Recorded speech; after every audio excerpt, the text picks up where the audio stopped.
582 trips, Turo Power host, over 20 vehicles on our fleet out here in Las Vegas. Let's tap in. Welcome, y'all. Let's talk about how to start a Turo rental car business this year. And if you guys are just tuning in, you guys can tap in, follow the journey. I got a lot of videos and I'm going to be sharing a lot of stuff, free resources. I want to answer questions in the comments. I love all these different types of ideas because I just want to be able to pour out and share my whole journey when it comes to running a big fleet on Turo and how we've been able to manage it, scale it, and how we're pretty much progressing. We're going to be growing this thing because we're taking this biz very seriously. Today, we're going to talk about 5 different things on getting started, kind of like step by step, and what I would consider before starting a Turo business. But again, don't let your learning lead to knowledge. Let it lead to action. So let's get into it. I want to get straight into the content. So let's tap in. Number 1 in starting a Turo rental car biz is, are you going to go the cash route or the finance route? And I'll tell y'all, I went the finance route. I would personally not go this route for anybody just starting off. We financed a majority of our fleet, majority of our vehicles. Now we're taking the profits and investing them into cash cars.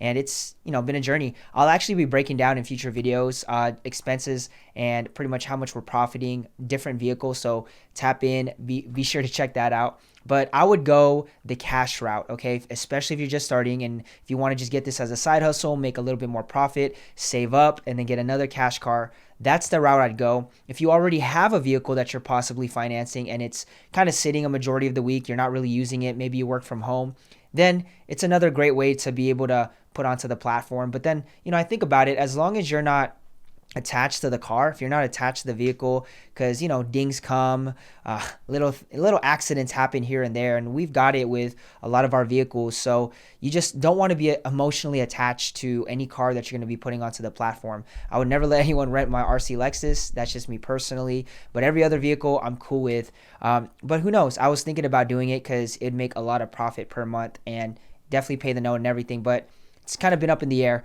Again, cash or finance, you got to decide where you want to go. Market research, this is what I would do. Market research what is on pretty much in your marketplace, what's already getting booked.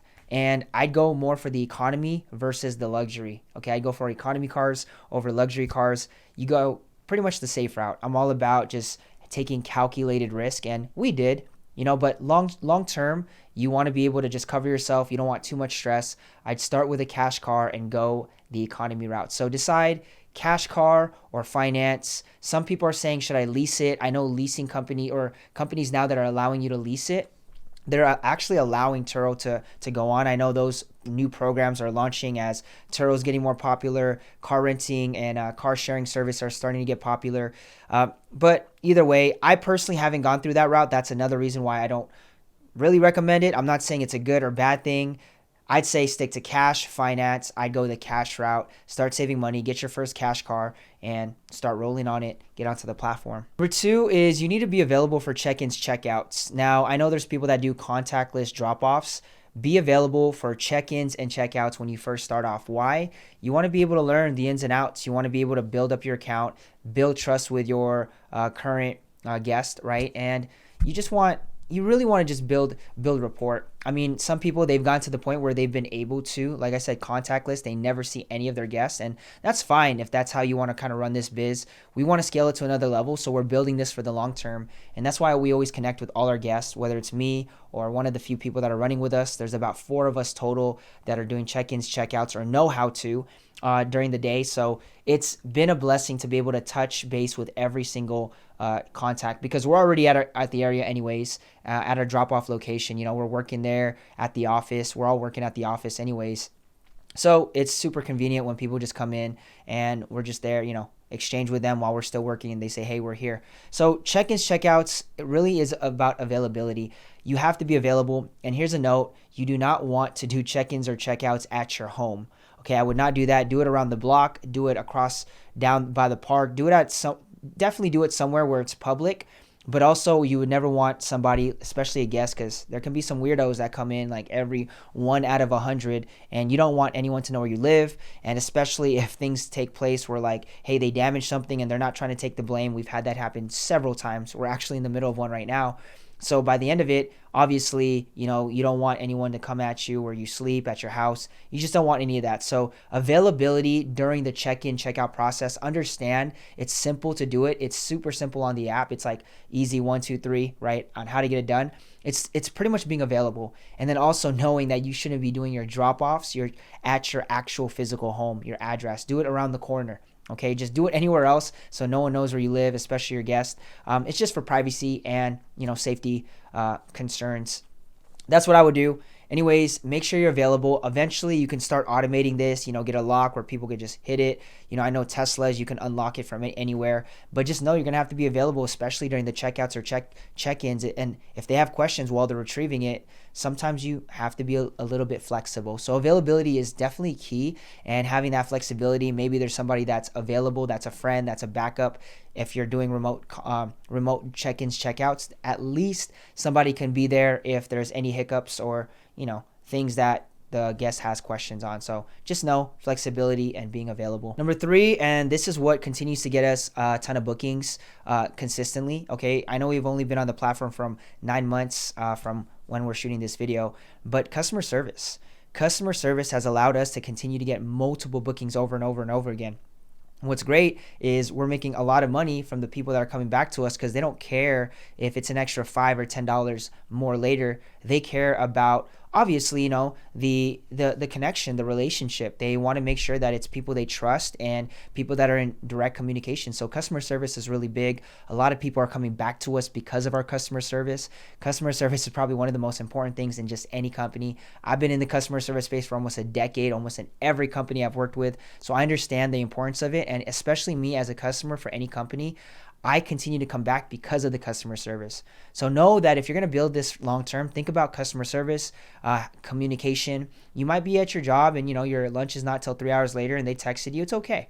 Okay, as long as you're answering them within a few hours or within that day, people are super respectful. But there are going to be emergencies, and if you're there and you're quick, man, people will always leave great reviews and they'll always come back and say, hey, when I'm back in Vegas or when I'm back in your city, we're going to rent with you guys. So customer service is really big when you're starting this business. Number 4 is maintenance, maintaining your vehicle. I don't know too much about cars. I know you got to get oil change. I know that you got to rotate the tires, right? Check fluids, all that. But honestly, being able to maintain a big fleet is another ball game. It's kind of like raising kids, right? Like they're out there, and the next thing you know, they got to get maintained, oil change, tire rotations, air filters, all sorts of things that you need to get done with the car. Change up and swap out the battery every few years. As we are entering into this whole space where especially out here in Vegas, there's a lot more maintenance and there's a lot more attractions that people go to. Zion, Utah, Arizona, California, Vegas, everyone flies in and they drive out and travel all around the state. So we have to really maintain our vehicles. If you guys want to check what we do exactly on how we maintain our vehicles, I'll shoot that video right there and you guys can check that out. It's with our friend Eric. He's the one that helps us manage our fleet, maintain it. He does help with check-ins, checkouts, but also he helps us with a lot of the mechanical stuff. And there's little things that take place, bulbs that come out, and there's like so many little things. Like one time we thought a battery is dead, but he said all we needed to do was tighten the battery. So if you have people that family, friends that are really good mechanically, it's definitely a plus when it comes to maintenance and starting this biz. If you don't, it's okay. Get cool with a local shop, mechanic shop. Definitely got to get cool with people if you're not that bright. You might be just good at business, or you might have a great idea. You might have money to invest, and you just want to be able to maintain. Maintenance on the fleet is something that you need to put down on your checklist, because it's going to be important, especially because you want your guests to be safe while they're driving your car all around. Last thing to consider that I'd always recommend for anybody that is renting on the Turo platform is trackers. Trackers is really key. We've had so many situations where trackers really, really helped us. It gives us a peace of mind. Okay, if anything ever goes wrong, if a guest is late, we at least know where they're at. Trackers is big. I totally recommend it. So just, be mindful and add that to your monthly expense. We do have a tracking company that we do enjoy. I tried 3 other tracking companies and it doesn't compare to this one. These guys are really, really great. And that's why I'd refer people their way. I've actually referred a few people already. So if you guys want to know what tracker company I use, just send me a message on the social media platform. Just say tracker. Okay, just message me tracker, car tracker, and I'll get back to you. All you got to do is message me car tracker, send me your email, and then I'll connect you with the rep. And it's just a direct connection. And obviously, if you guys are really interested, they'll answer all questions. And if this is something you're serious about long term, then you get it locked in. But trackers are big, especially with the right company. And obviously, I found the best one out of just a handful of tracker companies. I'm always looking for ways to improve, better pricing, and just the best experience overall. My goal is to have the best of the best when it comes to softwares, technology, systems, anything that can make my life easier. I'm willing to invest in. And I'm sure that's anybody else. So trackers is the big one. It makes our lives a lot easier. We have so many cars, so sometimes we're like, hey, where do we park it? Because we have different houses where sometimes we park them just on certain occasions, okay? And that's just our whole strategy, because a lot of people ask us, where do you park all these cars? Well, we have a really good strategy for that, just to keep it minimum and to keep our flow going. Everyone's going to be different, but we just adapted, and I think that's what makes us unique in business. But trackers has helped us know where the car's at. If somebody was like, oh, I don't remember, but usually it doesn't always happen, but there's times where it does because there's a lot going on. Trackers are definitely a big one. Hopefully you guys enjoy this. I enjoy running the Turo fleet because, man, I learned a lot about biz in the physical. I like doing a lot of stuff on the internet. Made a lot of money in different industries online, but this has been pretty fun. And I'm not even into cars, to be honest. I think the business aspect really interests me. It's something that I actually enjoy learning about, and it's a new industry.